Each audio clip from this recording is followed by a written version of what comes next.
The Caverns of Venus. For 2 or 3 minutes the creature continued to stare at us, motionless, and we stared at him. It was so dramatic that it makes my nerves tingle now when I think of it. His eyes alone were enough to harrow up your soul. Huge beyond belief, round and luminous as full moons, they were filled with the phosphorescent greenish-yellow glare that sometimes appears in the expanded pupils of a cat or a wild beast. The great hairy head was black, but the stocky body was as white as a polar bear. The arms were ape-like and very long and muscular, and the entire aspect of the creature betokened immense strength and activity.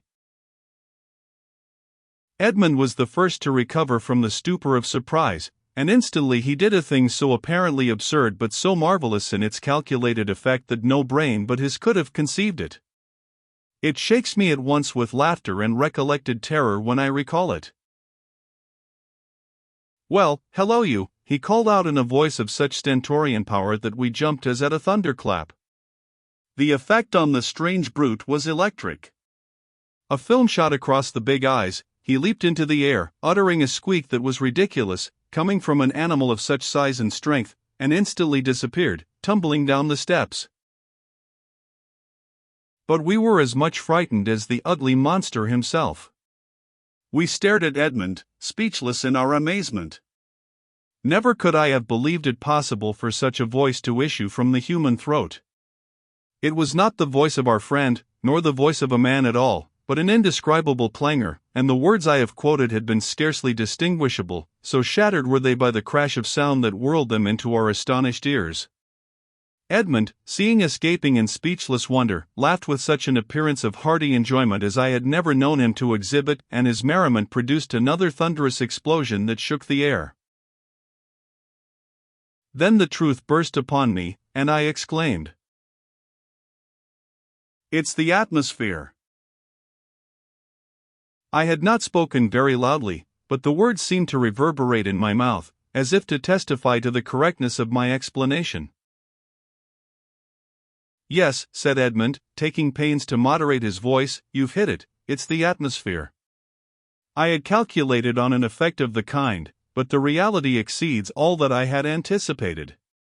Spectroscopic analysis as well as telescopic appearances demonstrated long ago that the atmosphere of Venus was extraordinarily extensive and dense, from which fact I inferred that we should encounter some wonderful acoustic phenomena here, and this was in my mind when, on stepping out of the car, I addressed you in a whisper.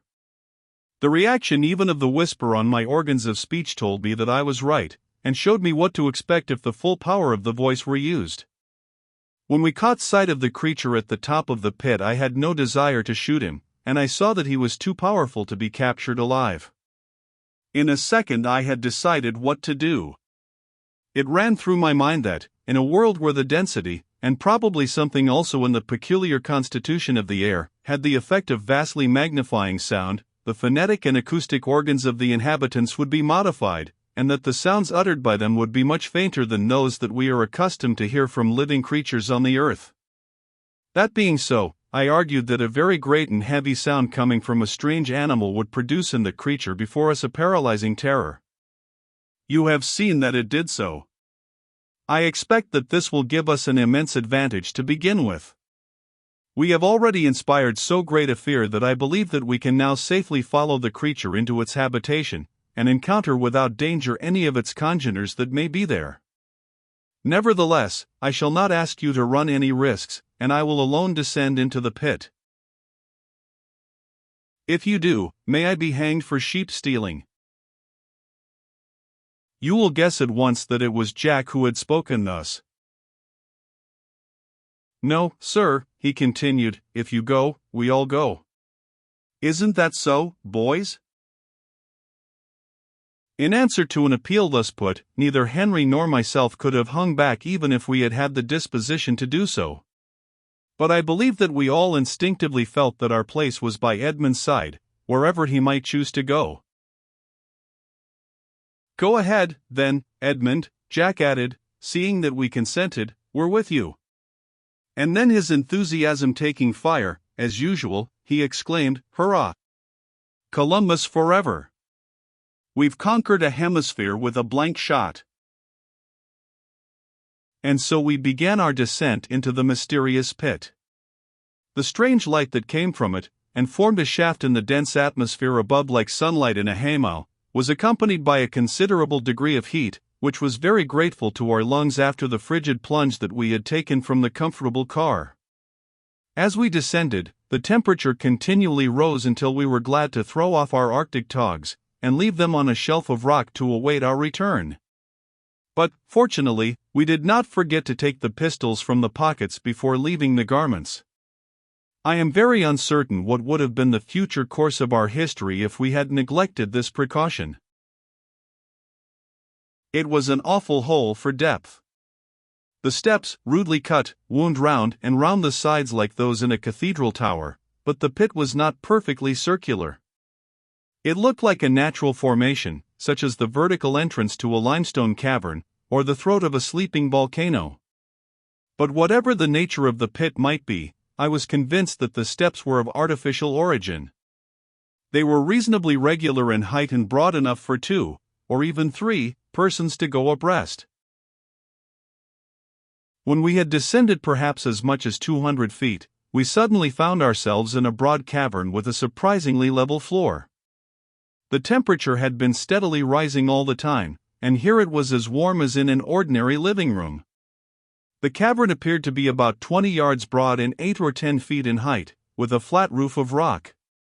It was dimly illuminated by a small heap of what seemed to be hard coal, burning in a very roughly constructed brazier, which, as far as looks went, one would have said was constructed of iron. You will imagine our surprise upon seeing these things. The appearance of the gorilla-like beast with the awful eyes had certainly not led us to anticipate the finding in his lair of any such evidences of human intelligence, and we stood fast in our tracks for a minute or two, nobody speaking a word. Then Edmund said, "This is far better than I hoped. I had not thought about caverns, though I ought to have foreseen the probability of something of the kind. It is hard to drive out life as long as a world has solid foundations and air for breathing. I shall be greatly surprised now if these creatures do not turn out to be at least as intelligent as our African or Australian savages." "But," said I, "the fellow that we saw surely cannot have more intelligence than a beast. There must be some more highly developed creatures living here." "I'm not so sure of that," Edmund responded. "Looks go for nothing in such a case. He had arms and hands, and his brain may be well organized." "If his brain is as big as his eyes," Jack put in, "he ought to be able to give odds to old Solomon and beat him easy. My, but I'd like to see their spectacles if they ever wear any." Jack's humor recalled us from our meditation, and we began to look about more carefully. There was not a living creature in sight, but over in a corner I detected a broad hole, down which the steps continued to descend. "Here's the way," said Edmund, discovering the steps at the same moment. "Down we go." He again led the way, and we resumed the descent. As we stumbled along downward, we began to talk of a strange but agreeable odor which we had noticed in the cavern. Edmund said that it was due, perhaps, to some peculiar quality of the atmosphere. "I think," he continued, "that it is heavily charged with oxygen. You have noticed that none of us feels the slightest fatigue, notwithstanding the precipitancy of our long descent." I reflected that this might also be the cause of our rising courage, for I was sure that not one of us felt the slightest fear in thus pushing on toward dangers of whose nature we could form no idea. The steps, precisely like those above, wound round and led us down, I should say, as much as 300 feet before we entered another cavern, larger and loftier than the first. And there we found them. There was never another such sight. It made our blood run cold once more, rather with surprise than fear, though the latter quickly followed. Ranged along the farther side of the cavern, and visible in the light of another glowing heap in the center, were as many as 30 of those huge hairy creatures, standing shoulder to shoulder, their great eyes glaring like bull's-eye lanterns. But the thing that filled us with terror was their motions. You have read, with thrilling nerves, how a huge cobra, reared on his coils, sways his terrible head from side to side before striking. Well, all those black heads before us were swaying in unison, but with a sickening circular movement, which was regularly reversed in direction. 3 times by the right and then 3 times by the left those heads circled, in rhythmic cadence, while the luminous eyes seemed to leave phosphorescent rings in the air, intersecting one another in consequence of the rapidity of the motion. It was such a spectacle as I had never beheld in the wildest dream. It was baleful. It was the charm of the serpent fascinating his terrified prey. In an instant I felt my brain turning, and I staggered in spite of my utmost efforts. A kind of paralysis stiffened my limbs. Presently, all moving together, and uttering a hissing, whistling sound, they began slowly to approach us, keeping in line, each shaggy leg lifted at the same moment, like so many soldiers on parade, while the heads continued to swing, and the glowing eyes to cut linked circles in the air. But for Edmund we should certainly have been lost. Standing a little to the fore, he spoke to us over his shoulder, in a low voice. "Take out your pistols, but don't shoot unless they make a rush. Then kill as many as you can. I'll knock over the leader in the center, and I think that will be enough." We could as easily have stirred our arms if we had been marble statues, but he promptly raised his pistol, and the explosion followed on the instant. The report was like an earthquake. It shocked us into our senses and almost out of them again. The weight of the air and the confinement of the cavern magnified and concentrated the sound so that it was awful beyond belief. The fellow in the center was hurled back as if shot from a catapult, and the others fell as flat as he, and lay there groveling, their big eyes filming and swaying, but no longer in unison. The charm was broken, and as we saw our fearful enemies prostrate, our courage returned at a bound. "I thought as much," said Edmund coolly. "But I'm sorry now that I aimed at that fellow, the sound alone would have sufficed. It was not necessary to take life. However, we should probably have had to come to it eventually, and now we have them thoroughly cowed. Our safety consists in keeping them terrified." Thus speaking, Edmund boldly approached the groveling row, and pushed with his foot the furry body of the one he had shot. The bullet had gone through his head. At Edmund's approach the creature sank lower on the rocky floor, and those nearest him turned up their moon eyes with an expression of submission and supplication that was grotesque. He motioned us to join him and, imitating him, we began to pat and smooth the shrinking bodies until, understanding that we would not hurt them, they gradually acquired confidence. In the meantime the crowd in the cavern increased, others coming in through side passages, and exhibiting the utmost astonishment at the spectacle which greeted them.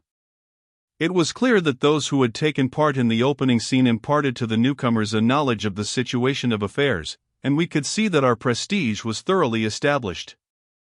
It remained to utilize our advantage, and we looked to Edmund to show how it should be done. He was equal to the undertaking, but I shall not trouble you with the details of his diplomacy.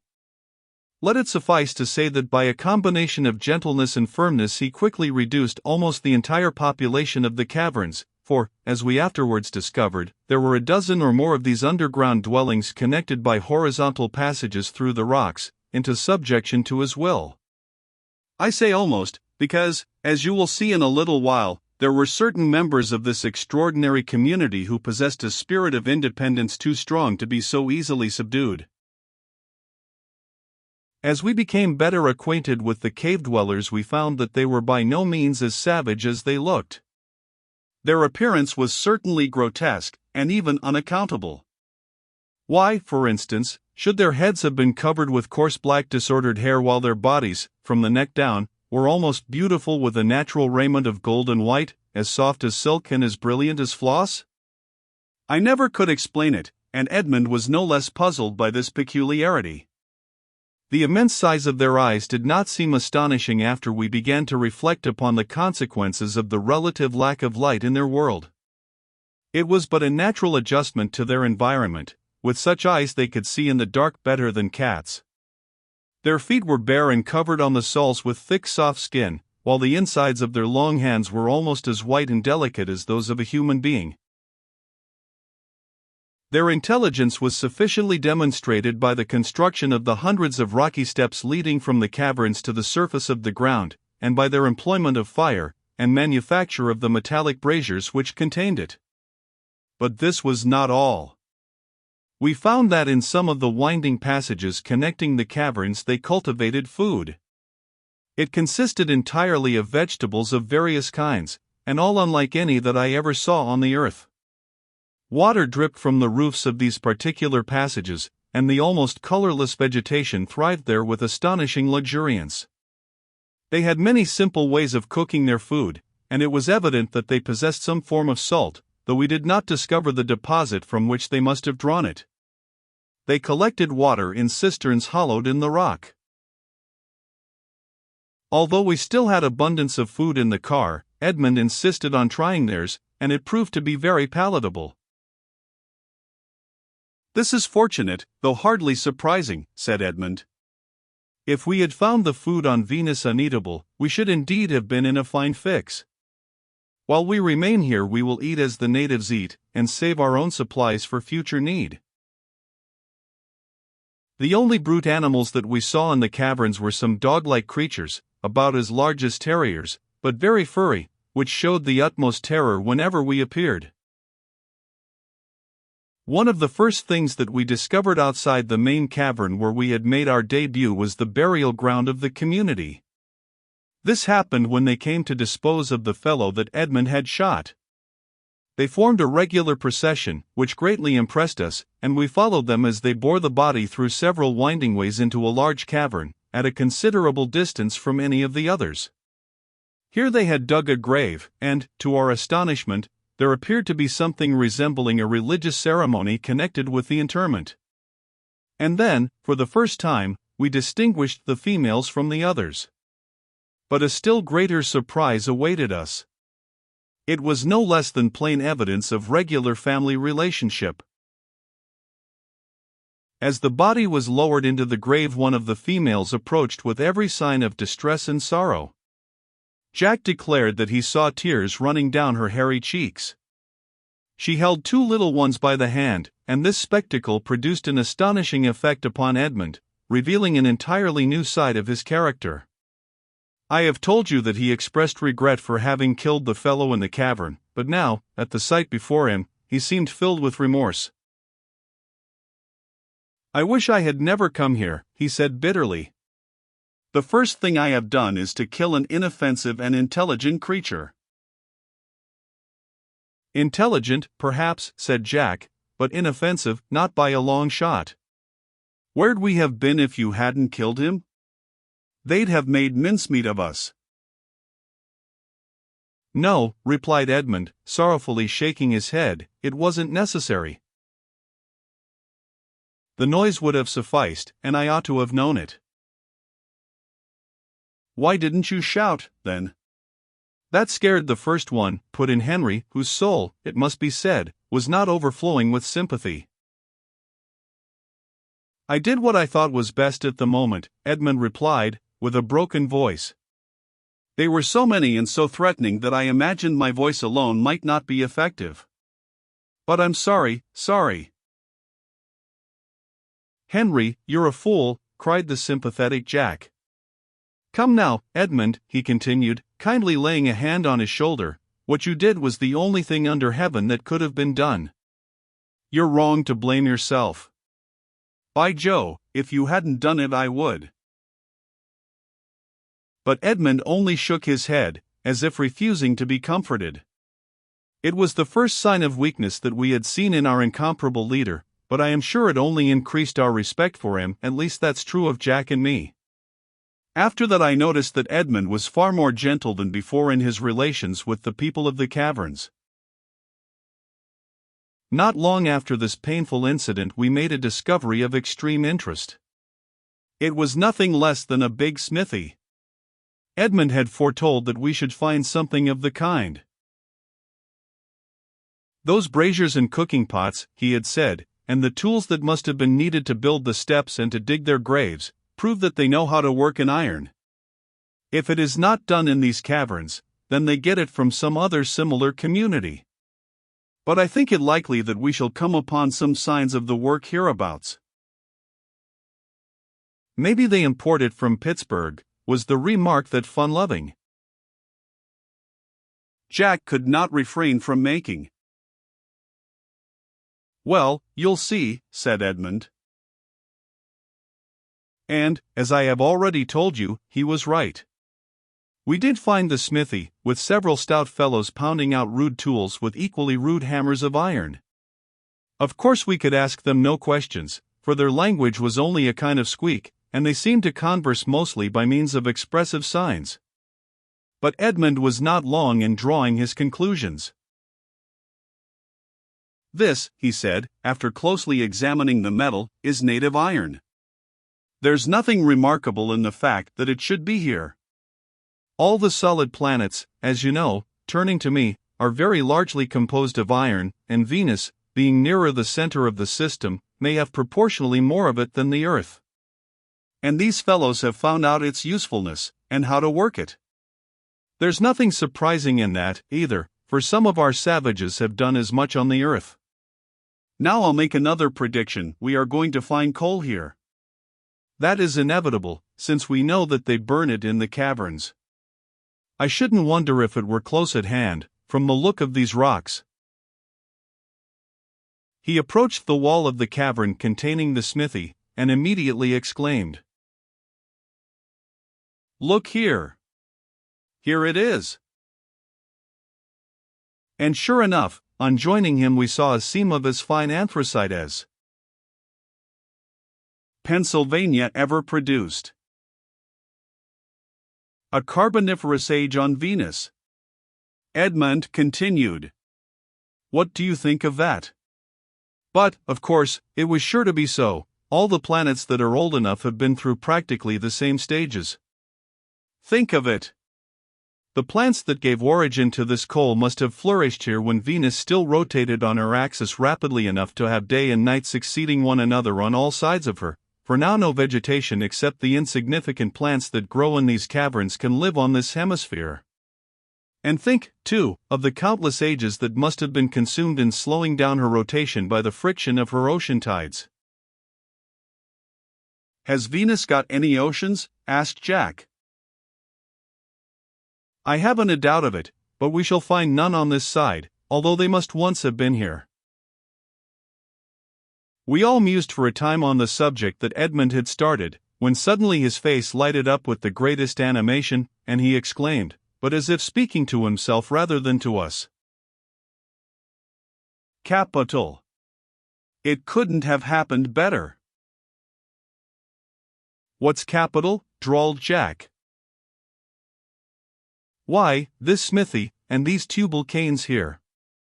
Unconsciously they have solved for me a problem that has given me considerable trouble. Almost as soon as we got acquainted with the people of the caverns the idea occurred to me that I should like to take some of them with us when we visit the other hemisphere. There are many interesting observations that their presence on that side of Venus would give rise to, and, besides, they might be of great use to us. Of course I meant to bring them back to their home.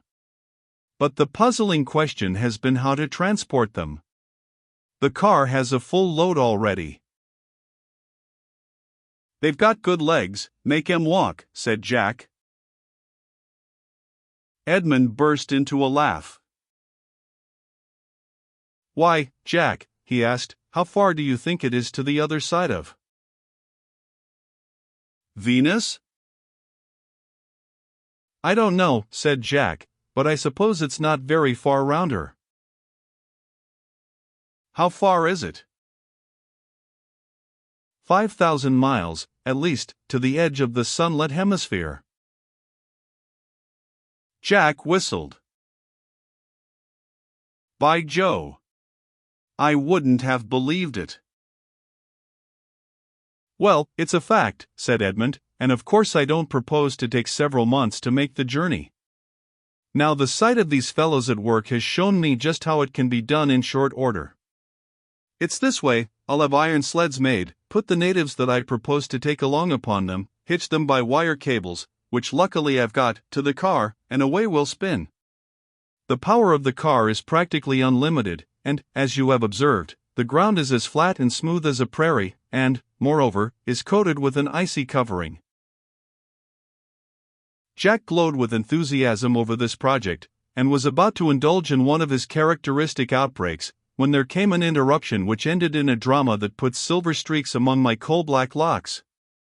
Someone came in where we were and called off the workmen, who went out with the others in great haste. Of course we followed at their heels. On reaching the principal cavern, we found a singular scene. Two natives, whom we had never seen before, were evidently in charge of some kind of a ceremony.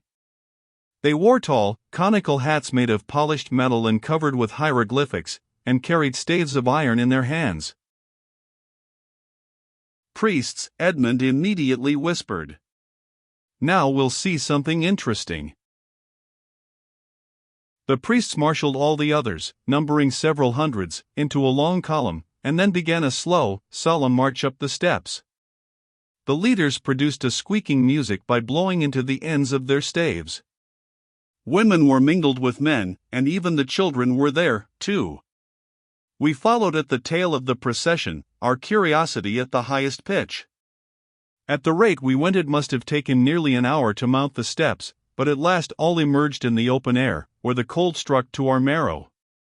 The natives didn't seem to mind it, but we ran back and donned our furs. Then we reascended and stepped out into the Arctic night, finding the crowd assembled not far from the entrance to the cavern. The frosty sky was ablaze with stars, and directly overhead shone a planet of amazing size and splendor with a little one beside it. "The Earth and the Moon," exclaimed Edmund. I cannot describe the flood of feeling that went over me at that sight. But in a moment Edmund interrupted my meditation by saying, in a quick, nervous way, "Look at that!" The natives had formed themselves in a circle with the two priests standing alone in the center. All but these two had dropped on their knees, while the leaders, elevating their long arms toward the zenith, gazed upward, uttering a kind of chant in their queer, squeaking voices. "Don't you see what they're about?" demanded Edmund, twitching me irritably by the sleeve. "They're worshipping the earth."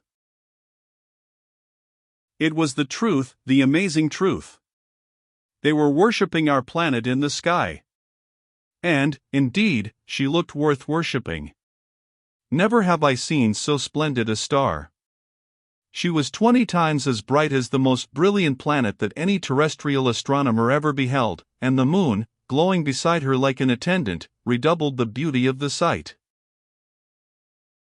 "It's just the moment of the conjunction," said Edmund. "This is their religion, the earth is their goddess, and when she is nearest and brightest they perform this ceremony in her honor. I wouldn't have missed this for a world." Suddenly the two priests began to pirouette, and as they whirled more and more rapidly, their huge glowing eyes made phosphorescent circles in the gloom like those that had so alarmed and fascinated us in the cavern. They gyrated round the ring of worshippers with accelerated speed, and all those poor creatures fell under the fascination and drooped with heads to the ground. Now for the first time I caught sight of an oblong object rising a couple of feet above the ground in the center of the circle.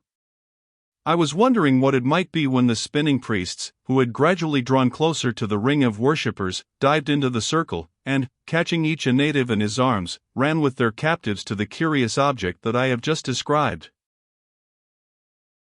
"It's a sacrificial stone," exclaimed Edmund. "They're going to kill them as an offering to the earth and her child the moon."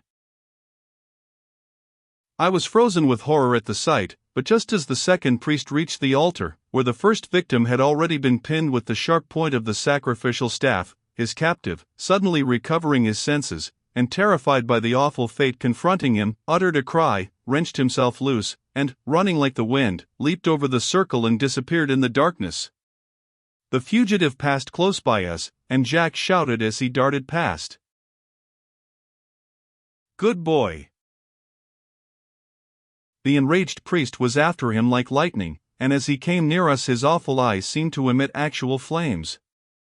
But the runner had vanished. Without an instant's hesitation the priest shot out his great arm and caught me by the throat. In another second I felt myself carried in a bound, as if a tiger had seized me, over the drooping heads of the worshippers and toward the horrible altar.